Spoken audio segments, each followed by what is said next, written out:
Well, it's never too late to start planning your kids' financial future, and our next guest says you can start right now. Our financial expert, Mike Finley, and author of Financial Happiness, says he's a self-made millionaire, and the steps that he took to get there are the steps that we could all take. Thank you for joining us. I really appreciate it. You drove up from Iowa today, so we appreciate you making that voyage today. Happy to be here. What's your number one tip that you want to get started with? What's your number one message? The average individual has to take responsibility for their life. They've got to really look at themselves in the mirror and say, I can do this. I am the answer to my financial life. Now, also, how do we direct that message to our kids? Most importantly, set that example. Kids listen to only part of what we have to say, but they watch every moment of our day when they're with us. So it's imperative to set that example and show them through your actions on what they should do. Now, a lot of us have financial advisors on the side, and it's probably a mindset that, oh, we can't do it ourselves. But you said that's not necessarily the case. Exactly. My answer to that is you can do it. You can push aside most of the financial industry and take responsibility for your own life, and that includes your investments and your life insurance. You can do this without all those helpers that end up taking much more than they give. Okay, so how do we do that, and how do we translate that message to our kids? You do that first through education. You take responsibility for the part of your life where you educate yourself about money, and then you take action on that point. And the key there is getting that education from educators, from teachers rather than salespeople.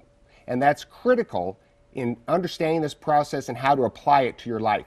Find those teachers.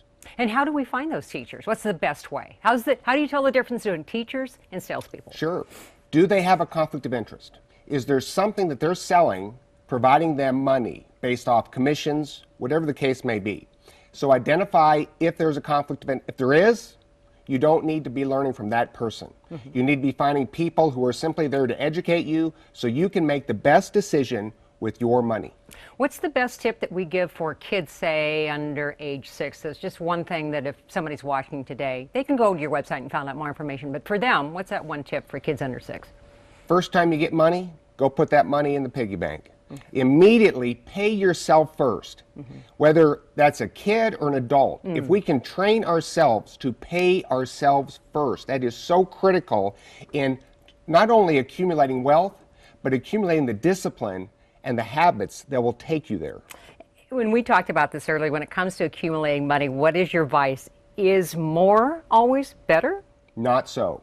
More sometimes is less better. Matter of fact, I would tell you less can be better in many cases. So the key is knowing when to say, I have enough. And you've said that you have enough now, and that's what you're trying to let other people know, how to grow their own so they can get to the same position that you're in, and you talk to people about that all the time. It's also in your book, Financial Happiness.